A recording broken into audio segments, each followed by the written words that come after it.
Assalamualaikum warahmatullahi wabarakatuh. A'udzu billahi minasyaitonir rajim.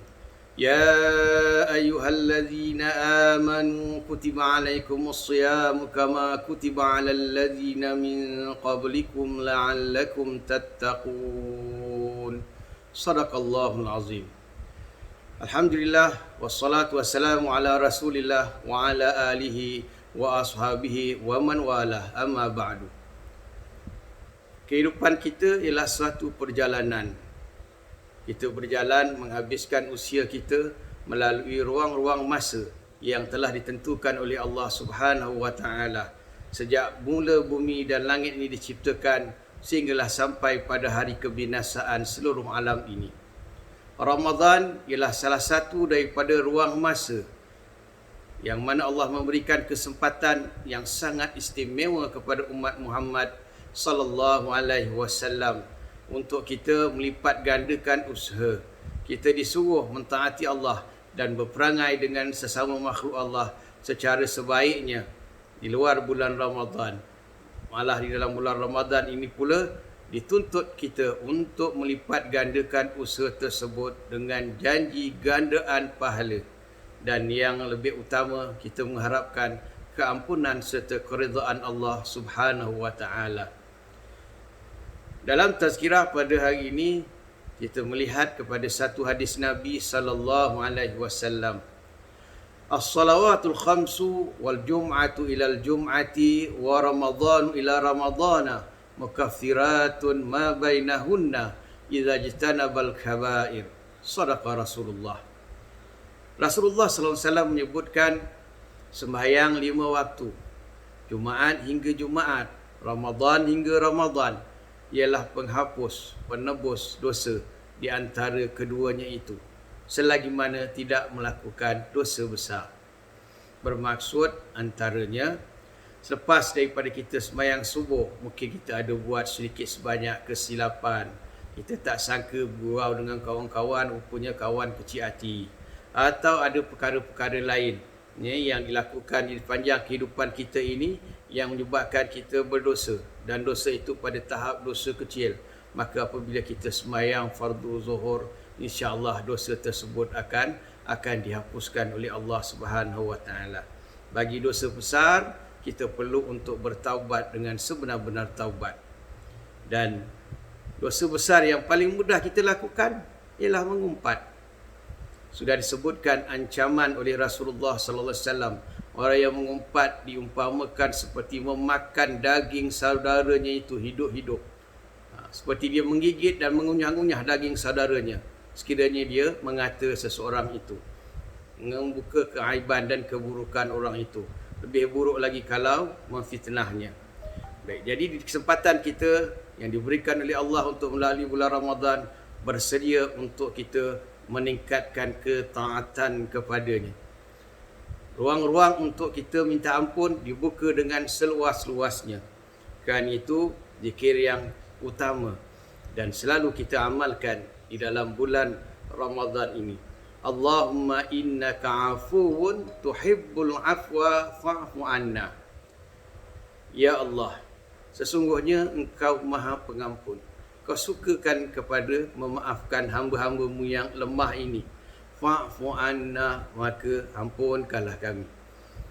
Sama ada kita memang banyak melakukan dosa, ataupun kita rasa kita sudah menjadi seorang yang saleh, tetap lagi kita perlu untuk merasa kurang khidmat dan ibadat kepada Allah Subhanahu wa taala.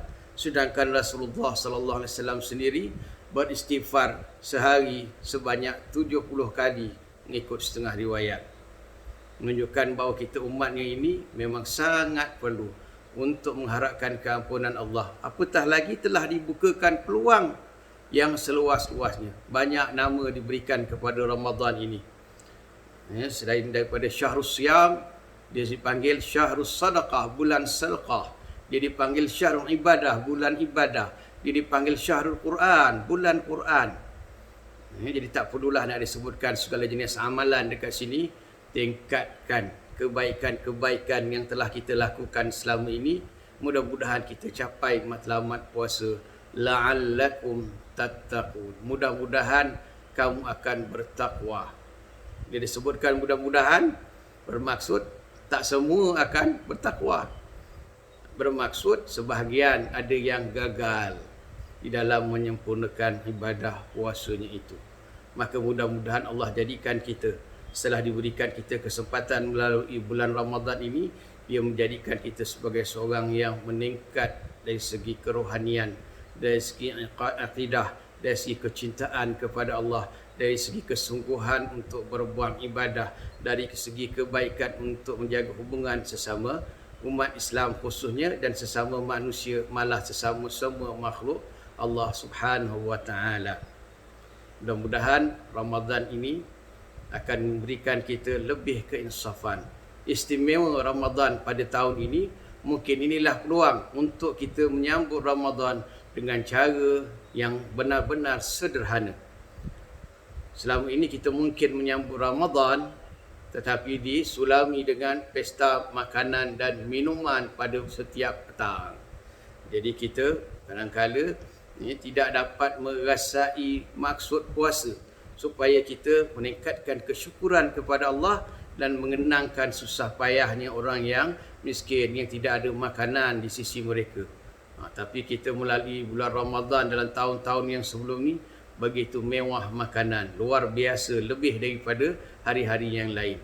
Pada tahun ini insya-Allah mudah-mudahan kita akan dapat meningkatkan kesederhanaan, keinsafan, benar-benar menjiwai Ramadan. Walaupun kita rasa sedih kerana tidak dapat untuk bertarawih di masjid, tak dapat bertadarus di masjid, tetapi itu tidak menghalang kita untuk melaksanakan ibadah di rumah. Sebagaimana sabda Rasulullah SAW, la taj'al buyutakum maqabira, jangan jadikan rumah kamu kubur. Maka ketika kita terhalang daripada untuk pergi ke rumah Allah, kita jangan lupa untuk memenuhkan rumah kita dengan cahaya-cahaya ibadah agar terang benderang rumah kita pada pandangan ahli langit insya-Allah. Jadi saya mengucapkan selamat menyambut Ramadan kepada sekalian muslimin muslimat dan sama-sama kita menunaikan tuntutan Ramadan, iaitu siam, berpuasa di siang hari, qiyam di malam hari, sekurang-kurang qiyam dengan kita menunaikan solat tarawih dan solat witir. Dan insya-Allah kita penuhkan Ramadan kita ini dengan membanyakkan membaca Al-Quran.